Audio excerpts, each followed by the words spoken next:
परम प्रेम श्री श्री ठाकुर जी, परम आराध्या जगत जननी श्री शिवा माँ, परम पूजपात श्री शिवादा, परम पूजपात आचार्य श्री श्री दादा के सभी के रातुल में कोटि कोटि नमन। ऑनलाइन सत्संग से जुड़े हुए सभी ऋतिक दो गुरु भाई, गुरु बहन, माताओं, सबको जय गुरु। आज का आलोच्य विषय है दीक्षा के बाद मेरे जीवन में परिवर्तन। मैं ठाकुर का नाम 1967 में माता पिता देवघर जा रहे थे। उन्होंने कहा तुम भी चलो। मैं, माता पिता, एक भाई एक बहन के साथ देवघर गया। ठाकुर का आश्रम में चौधरी विला गेस्ट हाउस में हम लोग ठहरे। वहाँ हरिनंदन दा हमारे मामू लगते हैं, उनके माध्यम से हम लोग वहाँ ठहरे। लालदा का हमारे जहाँ हम ठहरे थे अल्टरनेट डे आते थे। माँ से बात होता था कि कभी याजन या दीक्षा की बात हमसे नहीं हुआ। मैं पूरा ठाकुर आश्रम हुआ, जहाँ ठाकुर जी बैठते थे वहाँ पर नहीं जा पाया, सीधे वहाँ से लौट गए। मेरे मन में लेकिन ठाकुर दिमाग में रहते थे। इसके बाद मैं कॉलेज से निकला, कंपटीशन एग्ज़ाम देने लगा। मेरे मन में था कि एडमिनिस्ट्रेटिव जॉब में जाना।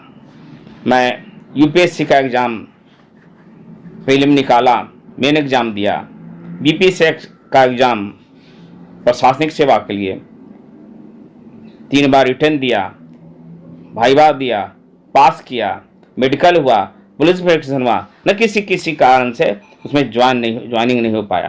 तो मुझे लगा केवल कर्म से नहीं होगा, धर्म जरूरत है और कृपा की ज़रूरत है। मेरे मन में गुरु ग्रहण की बात आई। मैं पिताजी से बोला, पिताजी पूर्व के दीक्षित थे, लेकिन ठाकुर से नहीं, गुजरात के गुरु थे जो उस समय नहीं थे। तो उन्होंने पटना के गुरु के पास मुझे ले गए।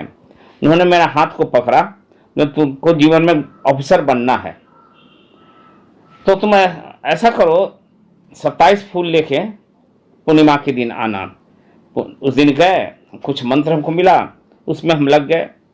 तब 1 साल पटना में थे, वह आवागमन होता था। उनका विधान जो था, माता भगवती की पूजा 2-3 घंटा करता था। फिर 1 साल के अंदर मेरे पिताजी का अकस्मात हार्ट अटैक हुआ। फर्स्ट हार्ट अटैक में ही उनकी डेथ हो गई। इसके साथ मेरा सिलेक्शन हो गया बिहार से, में प्रबंधक के रूप में नालंदा ग्रामीण बैंक में मैं वहाँ ज्वाइन कर लिया। हमारे फूफा रहते थे, उनके मकान के ऊपर हम लोग रहने लगे और नीचे में वो रहते थे। तो वहाँ रहने के क्रम में बैंक में उदयकांत तिवारी जी हमारे मित्र थे, तो हमको ठाकुर जी के एक सत्संग में ले गए। तो हम लोग अटेंड किए। वैसा भाव नहीं आया क्योंकि हम पहले से दीक्षित थे, पत्नी को वैसा भाव नहीं आया। फिर हेड ऑफिस में हम थे तो राघव दास से हमारी प्रथम मुलाकात हुई, जो हमारे ऋतिक दो हैं। तो मैं उनको देखा तो मैंने कहा वहाँ सत्संग में रामनंदन प्रसाद जी हैं क्या? बोला हाँ लालदा हैं। तो मैं मेरा भाई हूँ। तो उसके बाद मेरे घर पर उनका आवागमन शुरू हो गया। इसका कारण है कि मेरे घर के सामने एक शिक्षालय की स्कूल कम हॉस्टल था, वहाँ 2 पोता पढ़ता था। वे जाते थे वहाँ से मेरे यहाँ आते थे। कहते थे कमल मोहन जी, आपके घर में ठाकुर की छवि होना चाहिए, आपका हॉल बहुत अच्छा है, सत्संग होना चाहिए। मैं कैसे लूँ, हम लोग तो दीक्षित हैं दादा, पर हम लोग तब पूजा करते हैं। उनका प्रेम स्नेह रहता था, मिलते थे तो ऐसा लगता था स्नेह का वर्षा कर रहे हैं। हमारे 3 बच्चे थे, 5-6 साल के थे, बड़ा बेटा, उसके बाद 1.25 साल छोटा, 2 बच्चे जुर्मा थे। करीब करीब एक उम्र का था। कुछ बीमार पड़ता था, तीनों करीब एक साथ हो जाता।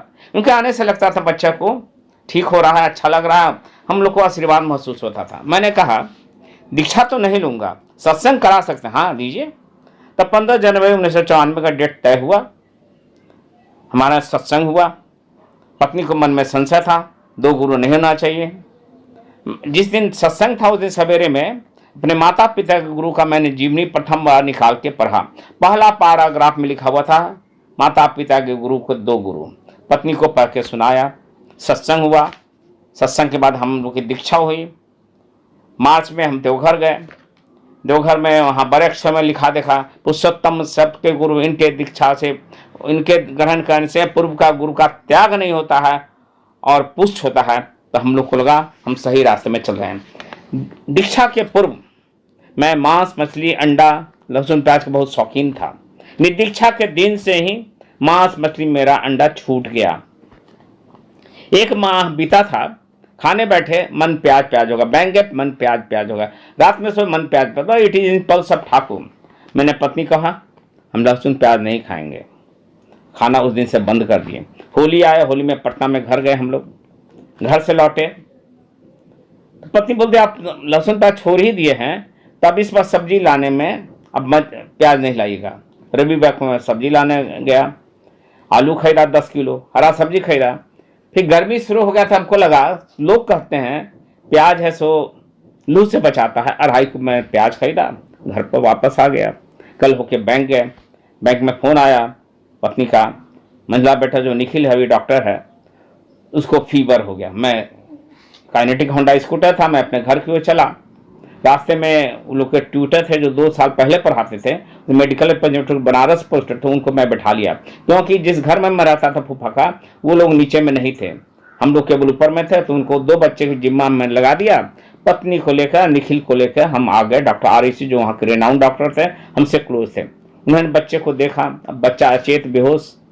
फिर उनके बेसिक, मोबाइल का ज़माना था, उनके बेसिक पर फ़ोन आया, जिनको मैं ठहरा के आया था, दोनों बच्चे को देख लें कि मैं बड़ा बेटा बीमार है। वह लेके आए तो देखा गया तीनों बच्चा को हाई फीवर है, तीनों 3 बेड पर है, तीनों बेहोश है, अचेत अवस्था है।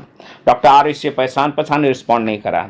बहुत मेहनत के बाद 2 बच्चा, बड़ा बेटा छोटा बेटा को होश आ गया, मंझला बेटा को अभी भी होश नहीं है। तो मैं कहता हूँ 3 बजे को हम लोग का सत्संग का डेट है, हमारा रूटीन हो गया था शनिवार और संडे को सत्संग जाना। राघवदा का अपार स्नेह, उनकी प्रेरणा हम लोग को बहुत उद्बुद्ध करता था, बहुत आनंद आता था। तो कमलेश जी का सत्संग है, हमारा बच्चा बीमार है। मैं इतना ही कहता हूँ, मैं देखता हूँ अचेतावस्था में निखिल जय राधे राधे पूरा प्रार्थना टान के साथ गा दिया, पूरा हॉल गूंज गया उसके आवाज़ से। डॉक्टर साहब जो मोहम्मदन थे बोलते हैं भाई आपके गुरु को मैं मान गया, मैं उनकी गुरु चर्चा करता था। इस तरह की उनकी हमको ब्लेसिंग महसूस हुआ। तो राघवदा हम लोग से स्नेह करते थे, आवागमन करते थे। उन्होंने कहा कमल मोहन जी मैं चाहता हूँ बिहार शिप में उत्सव कराना। अभी तक हम ऐसा जगह नहीं देख पाए जहाँ हम जो बाहर से ऋतिक दौरान को कहाँ ठहराएंगे, आपके घर में ठहरेंगे। हाँ बहुत अच्छा, हम लोग की खुशी की बात होगी, बहुत बड़ा सौभाग्य की बात होगी।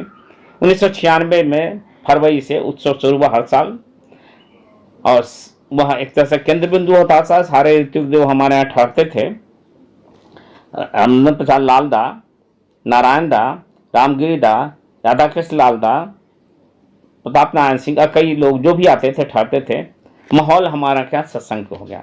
एक चीज और हुआ, दीक्षा के साथ ही हर माह हमारे घर में सत्संग शुरू हो गया, जो आज तक चल रहा है।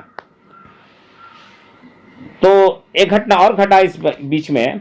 बैंक में हम थे, बैंक में कुछ राजनीति के तहत, चूंकि मैं सिद्धांत मूल्यों का जीवन जिया हूँ, एक गलत महाप्रबंधक आ गए जो उनका हमारे माध्यम से नहीं निकल रहा था। तो कहा गया कमल मोहन जी आपका दूर ट्रांसफ़र हो जाएगा। कोई बात नहीं, नौकरी है, कहीं भी ट्रांसफ़र होगा। तो अकस्मात एक दिन ऑर्डर मिला कि आप वहाँ जाकर आप अपना चार्ज दे दीजिए। मैं अपना चाबी डुप्लीकेट घर आया, पत्नी को बताया मैं ट्रांसफ़र हो गया, मैं दूर हो जाएगा ट्रांसफ़र, 40 किलोमीटर दूर, हमारी डेली आवागमन नहीं होगा, वीकली हम आवेंगे। पत्नी घबरा गई, कहा कि मैं गया, महाप्रबंधक बोला अच्छा मैं चार्ज देने जा रहा हूँ, कोई बात नहीं। तो अकस्मात बात करते करते दिमाग में टोन चेंज किया, पहले 2 ब्रांच का नाम बोले, कमल मोहन जी आपको हेड ऑफिस में रहना चाहिए, अच्छे लोग यहाँ नहीं रहेंगे, फॉलोअप कैसे होगा। उन्होंने हमारा डिपार्टमेंट बदल दिया। शाम को वापस घर है, पत्नी बोली आपका क्या हुआ ट्रांसफर का, हमको रुक गया। मैं जानती थी कैसे, तो आप तो कह के चले गए, तो हम तो, मेरे इतने छोटे छोटे बच्चे हैं बीमार रहते हैं, मैं ठाकुर जी के पास ध्यान किए, मेरी आँख में आंसू आ गए, मैं कैसे रहूँगी अकेले। तो अब बताती जैसा आवाज़ सुनती हैं, घबराओ नहीं, वह बिहार से में रहेगा, ट्रांसफ़र रुक जाएगा। अब मैं उसके बाद 15 साल तक बिहार से अपटाउन में रहा। ये माहौल रहा, सत्संग का वातावरण, ऋतिक देव का आवागमन। इसके कारण मैं जो महसूस करता हूँ, बच्चे इंजीनियर डॉक्टर तो बने, आदमी पक्का बने हैं, क्योंकि ठाकुर जी के एक शिष्य ठाकुर जी से कहते ठाकुर जी मेरा बच्चा बात नहीं सुनता, क्या बनाना चाहते थे डॉक्टर, क्या बना डॉक्टर, आदमी तो नहीं बनाना चाहे। तो हमारे 3 बच्चे हैं, और वह मैं देखता हूँ आदमी बना है। सत्संग के वातावरण, सत्संग नगर में साल में 5-6 बार आवागमन, आचार्य देव का दर्शन, इस सब के कारण हाँ, स्वस्थानी जब मैं ले रहा था, मैं बता रहा था कि ये घटना दो घटना घटा। उसके बाद मई महीने में, अप्रैल या मई में मैं कहता हूँ अपने दिग्गजों से, मैं स्वस्थानी लूँगा। क्या गोदा पूछते हैं वाइफ से, कहते इनकी इच्छा तो दे दीजिए। कल होकर सवेरे सवेरे आए, स्वस्थानी ले लेंगे। पत्नी भी बगल में बैठ गए, तुम? हाँ, मैं मन में आया कि शाम को प्रार्थना के समय कि हमको भी लेना चाहिए। बच्चे उसमें 5-6 साल के थे। वो लोग बोले मैं भी लूँगा। या तो दीक्षा तो हुई नहीं थी, या वाले दूर में बैठे, तुम लोग का भी स्वस्थानी हो जाता है। स्वस्थानी हो गया। उस दिन से हमारे बच्चे भी स्वस्थानी का पालन कर रहे हैं। इंजीनियरिंग कॉलेज में, डेंटल कॉलेज में भी उनका अलग से व्यवस्था हुआ। विदेश में भी रह रहा 5 साल बच्चा, वह भी पालन कर रहा है।